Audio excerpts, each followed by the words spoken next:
Welcome to the deep dive. Today, we're plunging into some truly baffling reports, really unsettling stuff, stories that kind of blur the lines between, folklore and genuinely unexplained phenomena. The material we're exploring today gets pretty grisly. We're talking mysterious, surgically precise mutilations. Right.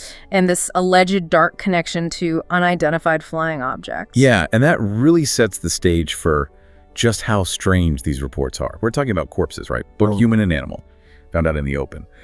And organs, eyes, tongues, private parts, just excised. Yeah. With what's described as utmost precision. And get this, leaving not a drop of blood. Not a drop. Exactly. Yeah. And these details, they aren't just, one-offs. They fueled speculation for decades. Could otherworldly beings be doing biological experiments on us, on Earth's inhabitants? It's a wild thought, but the details push people there. And that's our mission for you today. We're going to unpack these disturbing accounts. We'll look really closely at the specific details that make them so perplexing. And we'll try to see why, decades later, these incidents still unsolved, still just generating questions, not answers. So with that pretty unsettling picture set, let's jump right into the first major account, the one that really brings these details to life. The Lovette Cunningham incident. Incredibly shocking stuff. Mm-hmm. This allegedly happened back in March 1956, near Holloman Air Force Base, New Mexico. Right. White Sands area. Exactly. The story goes, you have Major William Cunningham assisting Sergeant Jonathan P. Lovette out on the missile testing grounds. Cunningham hears a scream. Okay. And then just this terrifying moment, he allegedly sees Lovette being dragged by what he described as a long serpentine arm. Serpentine, wow. Yeah. And this arm is connected to a silver disc hovering maybe 15, 20 feet away. Lift gets pulled inside the craft. It just rises vertically straight up and vanishes. Gone. And the immediate aftermath, according to these accounts, Cunningham was confined to the base hospital. Maybe trauma, maybe debriefing, who knows. Right. But what's interesting here adds a layer. Base personnel supposedly confirmed an unidentified radar contact near Holloman, right around the time Lovette vanished. So there's something corroborating, potentially. Potentially. A blip on a screen matching the time frame. Then, 3 days later, Lovette's body is discovered, nude, about 10 miles from where he was supposedly taken. Okay. But here's where it gets really weird.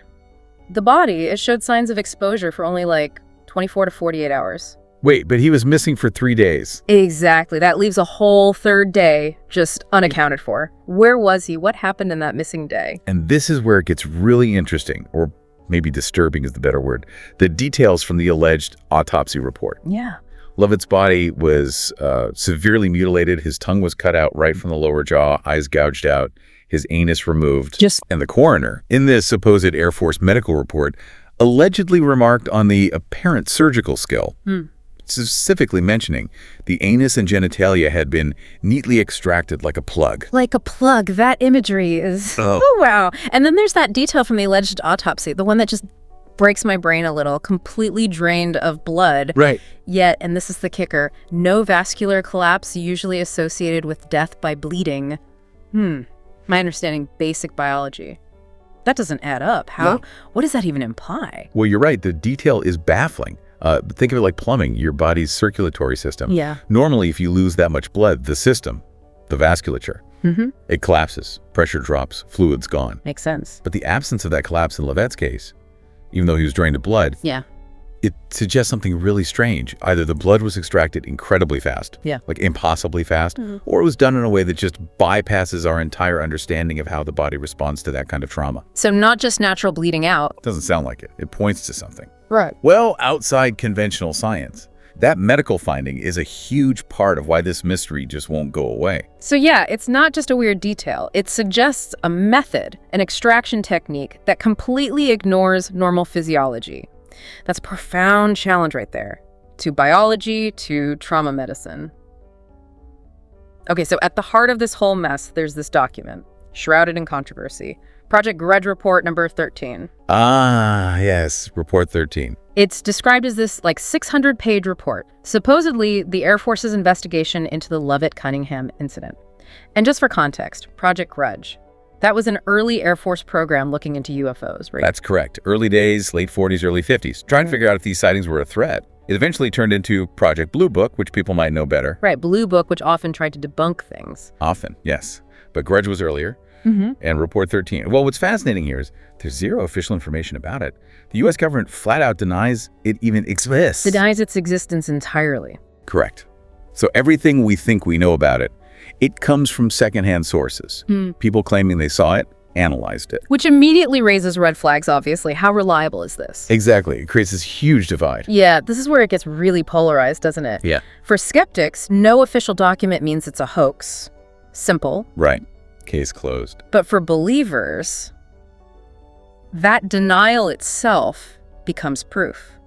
Proof of a cover-up. The cover-up is the evidence in that view. So how do we even navigate that when the sources are so debated? The two main names that come up are William Cooper, who's, a pretty controversial conspiracy theorist. Yeah, very controversial. And a former Green Beret captain, William English. Both claim they analyzed this document back in the early 70s. English apparently dictated stuff onto audio cassettes. Yeah, and he talked about it on a Colorado radio show back in '91. Okay. And here's the crucial point, or maybe the strangest part. Cooper's story and English's story, they echo each other really closely. Consistency. A strange consistency, given the lack of official backing. It gives this unofficial narrative some weight, I suppose, even if it's not recognized. Meanwhile, the official Grudge reports, 1 through 12, and even Report 14, those have been declassified. You can read them. But no 13. No official mention, no accounting for Report 13. And the Lovette Cunningham case itself, still unsubstantiated by any official channels, vanished into thin air, officially speaking. So while it's easy to just dismiss this 1956 New Mexico story as, fiction, maybe sci-fi, it actually has some really intriguing parallels to other reported mutilations, human and animal, different times, different places. Yeah, this isn't just a one-off historical curiosity. The pattern, or alleged pattern, is wider. Think about another human case. This one's from 1988, down at Guarapiranga Reservoir in Brazil. Okay, Brazil. What happened there? Well, again, really strange details. A body found, presumably dead, 48 to 72 hours, but reportedly no sign of decomposition. After 2 or 3 days in potentially warm Brazilian water. That's highly unusual. Highly unusual, exactly. And then the injuries. Precise excisions, again, similar organs removed: eyes, ears, tongue, genitalia, digestive organs. Some overlap with the Lovette account. So similar MO, basically, across decades and continents. Seems like it. And the victim in that Brazil case, never identified. Another layer of mystery. And moving from these thankfully rare human cases, the parallels get maybe even stronger, or at least more numerous. When we look at the livestock mutilations, this phenomenon is widespread. It's been documented extensively, really kicking off in the early 1970s. Oh yeah, the cattle mutilations especially. Big news for a while. Big news. And it wasn't just cattle, right? Reports mentioned sheep, horses, rabbits, even wild animals like deer, bison, elk. For a whole range of animals. And the consistency across these animal cases, it's striking. You hear the same details over and over. Bloodless corpses. Always level. Often missing jaw flesh, eyes, ears, tongue, lymph nodes, genitalia, specific parts cleanly removed. Surgical precision again. Yeah. Our sources mention specific examples, like the Denver Post reported 4 calves mutilated similarly in 2009, and NPR covered 5 young purebred bulls in Colorado, 2019. Same description, drained of blood and with body parts cleanly excised. And if we connect this to the bigger picture, it's pretty clear why the public speculation often goes straight to, well, aliens. Understandable, given the weirdness. Totally. Hardy County Sheriff's Deputy Dan Jenkins, he was dealing with some of those Oregon cases, he told NPR flat out. A lot of people lean toward the aliens. And he even mentioned a caller's specific theory.